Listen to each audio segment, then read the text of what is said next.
Hey guys, Arena Stories here, and today I'm going to be showing you what is the best possible spec you can take as an Assassination Rogue in SOD Phase 7. First off guys, we're starting off with our helm, Warlord's Leather Helm. We mainly want this guys for this bonus of 20 stamina, which is huge. It has 46 stamina, 27 agility enchanted with 20 stamina, 10 agility and 7 defense from Zul'Gurub with 1% hit rating and 1% crit chance, which is huge. Next is our necklace, Blood Cake Talisman. Now you might be asking, why are we taking the Blood Moon event necklace? The main reason guys is because this spec is heavily reliant on defense and stamina. Now the reason why guys is because unfortunately with Assassination you have absolutely no control over your target, since we are using deadly poison, meaning in which we cannot use gouge, sap, blind, and we do not have preparation, so we are heavily reliant on our stamina to survive and as well as our damage. But in exchange you do get a ton of damage, which is huge, especially in battlegrounds. So the Blood Cake Talisman from the Blood Moon event with 30 stamina, 16 agility and 20 attack power. Next we have our shoulders, Warlord's Leather Spalders. Again guys, we just want this for the bonus set with 40 stamina, 21 agility, enchanted with 16 stamina and 7 defense. You can get this enchant guys from Naxxramas. Now for those of you who do not know, in phase 7 you can actually get another enchant, which is a set bonus. I'll be putting it up here guys, Soul of the Toxologist, which basically gives you a 100% bonus crit damage. Now what does that mean guys? For example, if you do envenom your target with 5 combo points and a cold blood and it crits for 8500, it'll damage your target up to 3000 damage. Or if you crit your target for 2000, it'll crit up to 4000. This is insanely broken guys, especially in PvP. It's basically almost a one-shot ability, so please do not skip out on it. Next is our Cloak of the Veiled Shadows. Now we mainly want this again guys for this bonus. Again, phase 7 is all about bonuses, so it has 11 stamina, 22 agility, enchanted with improved stealth, a 1% crit chance. But if you look at this bonus, your finishing move costs 50% less energy. Now why is that important guys? I'll be putting up an example here.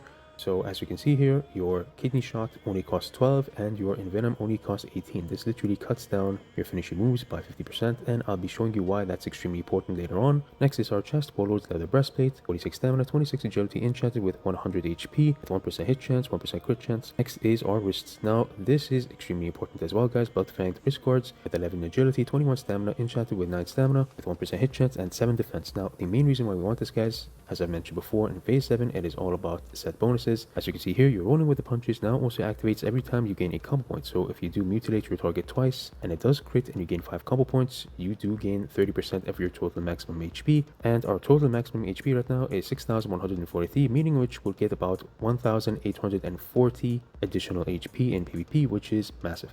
Next is extremely important as well guys, our main hand weapon, Dagger of the Veiled Shadows with 142 damage, 18 agility, 7 strength, enchanted with immune to disarm. Now I'll be showing you guys later on why we are taking immune to disarm instead of Crusader, and of course with this bonus 50% less energy. Our offhand is also very important guys. Dream Eater with 126 damage, 17 agility, enchanted with Crusader, but we mainly want this guys because it restores 10 energy whenever you do use a finishing move. Now why are both of these bonus sets extremely important? It is because when we pair it with our Assassination talent point, Relentless Strikes, which refunds us 25 energy, and I've mentioned before that the Veiled Shadow set does reduce our energy cost by 50. Now, for example, our Envenom costs 18 energy since it is cut in half, and our Dream Eater does restore 10 energy whenever we do use our finishing move, and Relentless Strikes does refund 25 energy. So whenever you do use an Envenom, it actually refunds you 17 energy, which is insane guys. And whenever you do kidney shot your target, it refunds you even more. So this is an energy maker guys. It's an insane synergy build that I would highly recommend you use in PvP, especially in battlegrounds guys. Moving on to our gloves. Now I'll be showing you guys why we are taking immune to disarm on our main hand.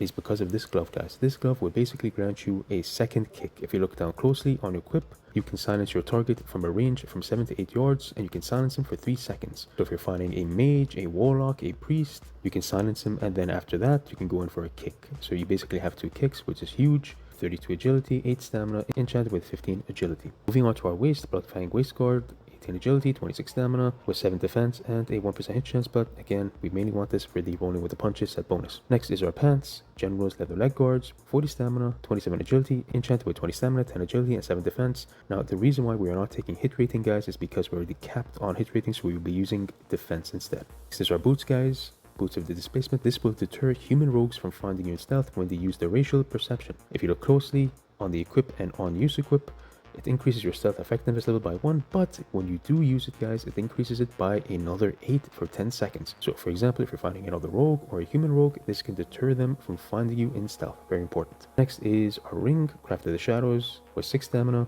1% hit chance, and 28 attack bar, but we mainly want this to increase our energy pool up to 120, guys. Now, why is that important? It is important because it basically allows you to do 3 mutilates at the same time. So you can use 3 globals at the same time just for having an additional 10 energy. Very important. Next is our ring, of course, with a set bonus, Sand of the Veiled Shadows, 22 agility, 6 stamina, 1% hit chance, and of course a set bonus.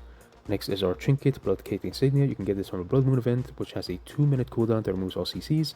Next is our second ring, Renataki Charm of Trickery, which grants us 60 energy on demand, very important. And finally, High Warlord's Street Sweeper with 11 stamina, but we mainly want this, guys, because it reduces all damage taken from players by 5%. Moving on to the talents, guys, I'll be going through this fast. On our sub-talent tree, Opportunity 5 out of 5 to increase our mutilate damage by 20%. Again, anything that benefits backstab does benefit mutilate, guys. Next is our combat talent tree, Lightning Reflexes. Now we are not taking Gouge because we will be playing with Deadly Poison and we cannot CC our target, as I mentioned before. We are not taking Quick Draw, so we do not use Improved Sinister Strike, so we have to take 5 out of 5 on Lightning Reflexes for the 5% dodge. And finally, Improved Backstab, 3 out of 3 for 30% increased crit. As I've just said, anything that benefits Backstab does benefit Mutilate. Moving on to our Assassination tree, 5 out of 5 on Malice. We will not be playing with Eviscerate since we will be playing with Envenom. Next, Ruthlessness, 3 out of 3 to gain a 60% chance to gain a combo point whenever you use our finisher, very important. Next is Murder, 2 out of 2 for the increased 2% damage. Next is Relentless Strikes, as I mentioned before, to refund us 25 energy on demand. Next is Improved Exposed Armor for Sebastian's Poison to increase our total armor reduction on our target by 2,550, very important. Next is Lethality, 5 out of 5 to increase the bonus crit damage on our Mutilate by 30%. As I've just said, anything that benefits Backstab benefits Mutilate. Next is Vile Poisons, 5 out of 5, which increases our Envenom damage by 20%, which is huge. Next is Improved Poisons, 5 out of 5 to increase our poison application by 10%. We really do need those deadly poisons to land on our target, guys. The faster it does land, the faster we can let out more Envenoms. Next up is Cold Blood, of course, for our crit. Next is 3 out of 3 on approved kidney shots, so whenever your target is kidney shotted, he takes 9% increased damage from all sources. Next is Seal of Fate, 5 out of 5, which gives us a 100% chance to gain a combo point upon crit. And finally, Vigor, to increase our energy pool to a total of 120 when paired with our ring Craft of the Shadows. Finally, heading to our runes, guys, our head wound Combat Potency, which has a 20% chance to gain us 15 energy whenever you do damage your target with your offhand weapon, and again, we will be playing with Mutilate, so the chances are increased. Our chest wound Deadly Brew for our Envenom damage, and you can basically gain 3 different poisons: Cripply Poison, Sebastian's Poison, and Deadly Poison. Our Waste Rune, Unfair Advantage, so whenever you do dodge your enemy's attack, let's say you use an evasion, you dodge your attack, it strikes your enemy and also gains you 1 combo point. Next is our Hand Wound, Mutilate, of course.